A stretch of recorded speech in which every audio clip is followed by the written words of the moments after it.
And now, from the CFTK-TV studios, this is Open Connection with your host, Robert Pictou. Welcome to Open Connection with your host, Robert Pictou. Our show today comes to you from the traditional and unceded territory of the Tsimshian people. Since 1993, Together We Can has provided recovery services to men struggling with substance misuse, helping them to lead more healthy lives. Adopting an integrative approach to long-term rehabilitation, TWC provides recovery programs, therapeutic housing, and aftercare initiatives to support men and their families. We begin today's Open Connection with Kamil Singh. My name is Kamal. Well, I'm currently working at an organization called Rain City Housing. It's on the downtown east side, working with the most vulnerable sector in our community. I love it. It's extremely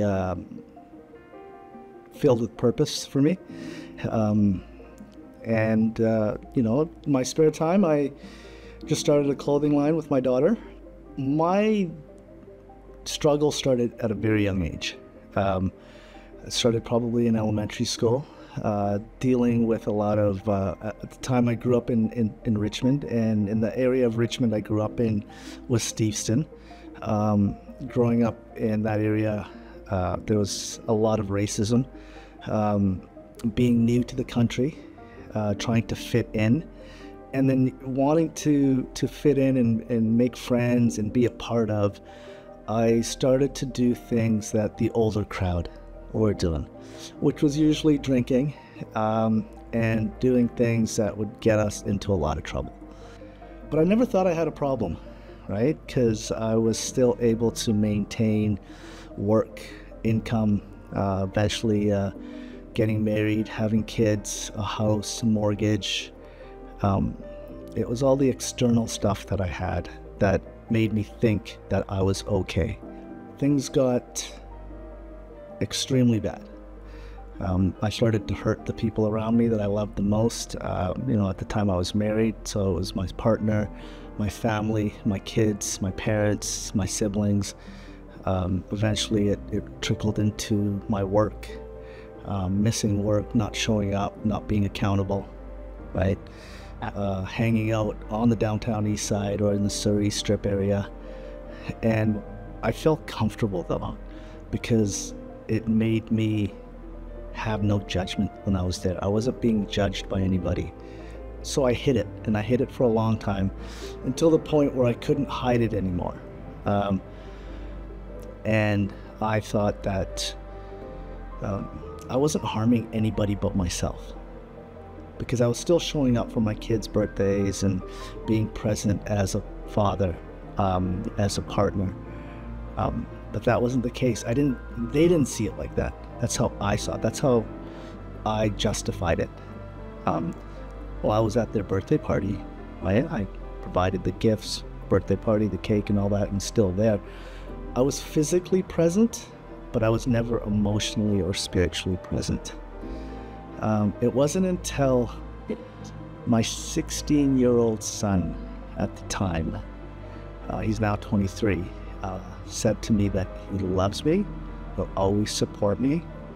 But he said I was hurting him and causing him a lot of pain, and that if I wanted to continue being a part of his life, I needed to show him some commitment and get some help. And if I couldn't do that, he wanted no part of me. So I eventually, and that part of what he said to me, I had already been divorced now for a few years. Gone from a 5-bedroom home, good job, a business, traveling with the kids and the family, to a 1-bedroom basement suite with an air mattress. It was built up, and then everything was gone. October 31st, or early November, like a couple of days after Halloween. And I didn't live far from them. I was maybe about 4 blocks away from where they lived, in this basement suite where they lived in the home. And I knew they were at school, and I knew my ex-wife was at work. I was on my way to work, but then I had this brilliant idea that I was gonna go by their house and see if I can get in and find some money. Open Connection will be right back after these messages. And now, from the CFTK-TV studios, this is Open Connection with your host, Robert Pictou. Thank you for staying with us. Addiction is defined as a chronic relapsing disorder characterized by compulsive drug seeking and use despite adverse consequences. People who suffer from addictions are more likely to be involved in drug-related crimes as well as minor property crimes to feed their addictions. Let us turn the conversation with Camille. Right? Because I had none. Even though I was working, I still had no money. And to the point where I couldn't put gas in my car, put food on my table, even pay for the bus to get to work. I was going to actually walk to work. And so I knew they weren't home. So I went by the house and I knew where the lockbox was for the extra key. I knew the combination of it. So I let myself in. And I took $20 off my son's dresser. And that's all I needed was that $20. Made the phone call that I needed to make. And then I called in sick. He phoned me, and my son hadn't phoned me in months. And I knew exactly why he was phoning. And I didn't answer the first couple of times, and eventually I did.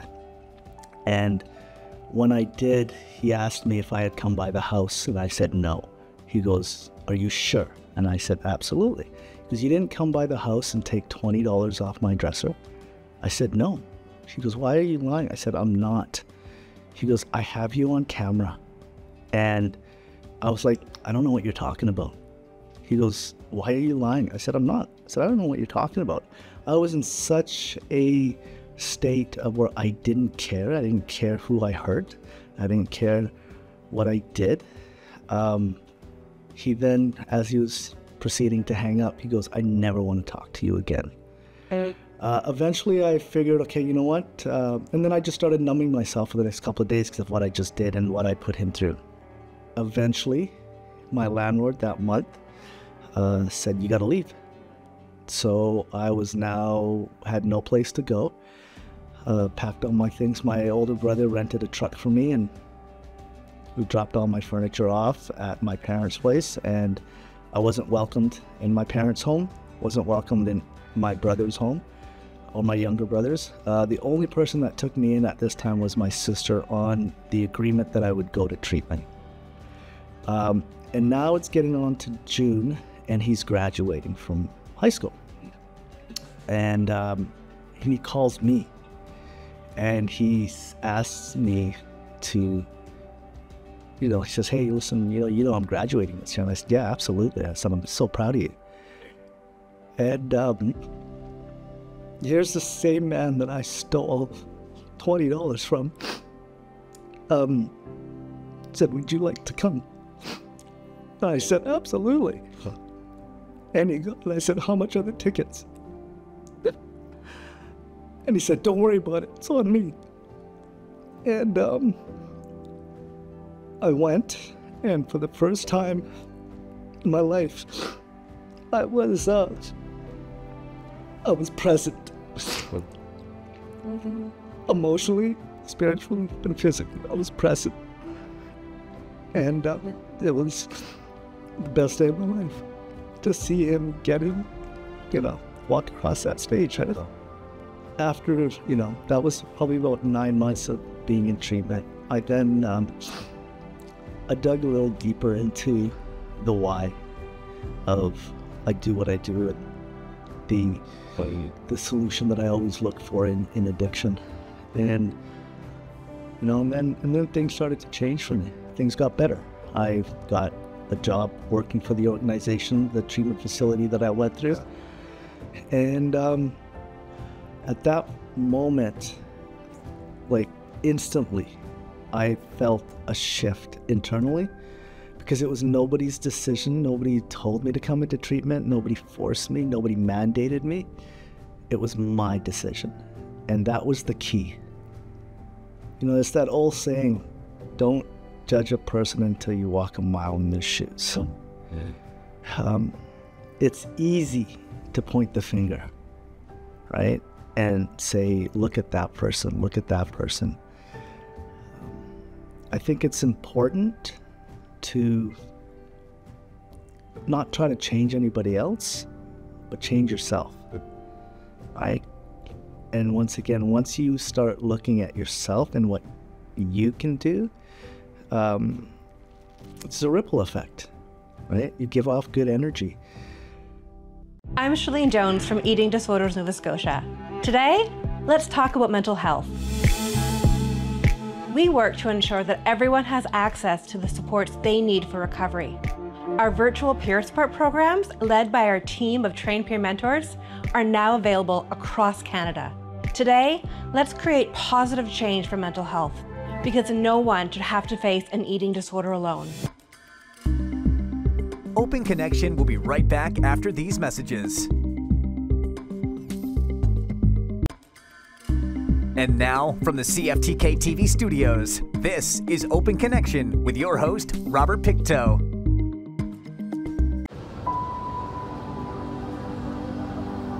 You don't like your body? Shoot. It's hard to be a kid. Love yourself, number one. No matter what size you are, you'll grow into a beautiful person. I think that's a really tough one. At Kids Help Phone, we listen to young people and we help them recognize their strengths and qualities that go beyond physical appearance. Welcome back to Open Connection. Several studies show that when farmers reach out, one of the key components to ensuring that they'll be able to speak to someone who understands agriculture and the culture of farming. Let us return the conversation on mental health with Kim Moffett. Well, my name's Kim Moffett, and I live in Strathclair, Manitoba, and I work as a counselor with farm and rural people. And I also grew up on a farm in southwestern Manitoba and married a young guy from the local area who grew up and wanted to be a farmer. I was a counselor at the Manitoba Farm Rural and Northern Support Services for 20 years. And during that time, we were also farming as well. In that capacity, I was working with farmers, with family members who were calling into the lines that were looking for information, looking for counseling, support, referrals. And at the same time, my partner and I were also farming. So we were going through a lot of the similar things that a lot of the folks that were calling into the line were struggling with. But it was, on a personal level, it was also kind of hard because there seemed to be kind of no escape. I was living it at home, but I was also, working with and helping people as they were kind of going through that same journey too. There's always something to contend with on the farm. We were always working with or working against Mother Nature. So, you could plan for the year ahead, but you never really knew what the bottom line was going to look like at the end of the year, because so many things could happen, whether it was, weather, disease in the cattle herd. I always say it was a hard way to make a living, but it was also, there was a lot of gifts and beautiful things that came with farming. But when you work on a farm, it's hard to kind of leave that farm stress behind you because it's right there in front of you. And so, like a lot of families, we couldn't get away for summer holidays because there was always baling, haying to do in the summer. And so it just felt like sometimes there was no break. And it was really hard to kind of escape the stress of the farm. We wanted to raise our kids and to have the same kind of lifestyle that we grew up with and all those benefits. And we didn't want to raise our kids in the city. We wanted to raise them in a small rural area where everybody knew everybody, and they would, have small classroom sizes, all of those great things. So that was a big part of why we went back to the farm, was because of our kids. And I think that was, in hindsight, a really good decision, because they did get a good education, and they learned all of those rural values and farm values, hard work, learning about the cycle of life on the farm. All of those kinds of things really benefited our kids. Bovine spongiform encephalopathy, I think, is what BSE stands for. But even just hearing the word BSE I still have a emotional and physical reaction to that word, because I didn't know what it was either. And when it hit this country, and yet it had such a huge impact on our life and on the lives of so many cattle producers across Canada. As you know, the cattle market just bottomed out, and there was no market for our cattle. And so we struggled along for several years, probably 4 or 5 years after that, trying to kind of keep making our payments. And it just became harder and harder to do that. We finally decided it was time to get somebody to look at our books. And that was hard, because as farmers, it's hard to show vulnerability. And so just that simple act of going to someone and saying, this is what we've been dealing with, this is the debt we're carrying. And that was a really hard step to take. And yet I knew we needed to take that step, because I think we really needed to hear from somebody else. We went and we spoke with a farm management specialist, and I can still hear him telling us, this is not good. You're really going to have to put some kind of an exit plan in place to get out of farming. So that's what we needed to hear, and that's what we did. And it was at that point where things started shifting. Even though we got the worst news that any farmer would ever want to hear, we at least knew we had a direction and what direction we had to take. And so then we could start putting a plan in place of what do we do next, right? So the pieces started to fall into place. I was okay. I was a counselor. I had a career. Brent, he didn't know what he was going to do. His only goal in life was to be a farmer. And so that whole piece of, an existential identity crisis. Who am I if I'm not a farmer? Which I think a lot of farmers really struggle with, whether they leave voluntarily or they transition off the farm and retire. It's like, who am I if I'm not out there working? And so that was a real challenging piece that we both kind of had to contend with and figure out. And eventually he found his way into going back to school and becoming a paramedic. So it seemed to take a long time, and it was hard on our family. It was hard on our relationship. It was because we didn't know where we were going. Open Connection will be right back after these messages. And now, from the CFTK-TV studios, this is Open Connection with your host, Robert Pictou. When it comes to farmland, economics isn't always the first measure of value. There's also an emotional connection to the land that provides livelihood or may have been in the family for generations. It can be deeply personal and often tied without wanting to disappoint the ancestors. In this final segment of Open Connection, let us rejoin the conversation with Kim. There's that sense of feeling like you've let a lot of people down, the people that are here around you, but also the ancestors who cared for and looked after this land and passed it down through the generations. So that weight of that was a really hard one to kind of reconcile with and to grieve and to mourn the loss of the farm on so many different levels. I'm very optimistic about where we're moving in terms of being more open and accepting of people who are living with mental health problems, challenges, mental illness. Particularly, it's not something that we talk about, mental health, mental illness. In the past, we just kind of kept, if there was something going on within the family, you kept it at the farm gate. We didn't talk openly about that. I've seen over the last 20 years a gradual shift in that, where people are more open and more willing to talk about their stories. Initially, it wasn't the farmers that we were hearing from. It was more their partners, their spouses, their children who were maybe concerned about the farmer in their life.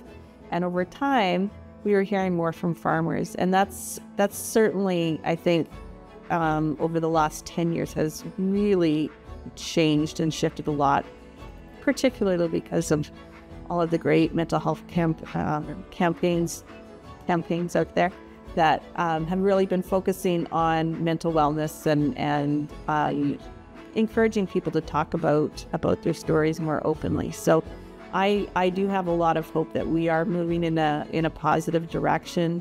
I think a lot of us non-farmers really take for granted where our food comes from and what it takes for it to show up on our table. Because I have that background coupled with my counseling experience, it's a way I can give back. I can stay connected with the farming community and help out other people. Even though our journey in farming unfortunately came to an end, I still feel like I have something that I can share with people to help them and hopefully ensure that they can stay on the farm and stay healthy and connected with their families. I know that getting help, reaching out for help can be really hard, and for lots of different reasons. Stigma that's out there, and the fear of not knowing if I reach out, if somebody's going to really hear me or understand me, fear of judgment. And so I know it takes to actually reach out and to ask for that help. And so I think my message would be to take a risk and to know that there's people out there who are ready to and prepared to kind of walk alongside you in this journey until you're able to kind of walk more independently, right? That there is help out there. There's healing. Healing is possible. So yeah, to just take a risk and ask for help. And if the first person isn't helpful, don't be afraid to get a second opinion or reach out to somebody else, because there will be that person that really hears you and supports you in the way that you need, that will just kind of help carry you for a little bit or get you pointed in the right direction. Oh boy, alcohol use. That's a heavy one. I'd ask them if there's anything I could do to help. I would tell you that I'm really sorry. That's not an easy situation. I mean, nobody knows all the answers, so really the most you can do, you should always be asking for help. There's no one single answer. At CAPSA, we focus on substance use health, supporting people's wellness goals. Thank you for joining us for this episode of Open Connection. The greatest distance in the existence of man is not from here to there, but the connection from his mind and heart. If we can conquer that distance, we can soar like an eagle and realize our immensity within. I'm Robert Pictou.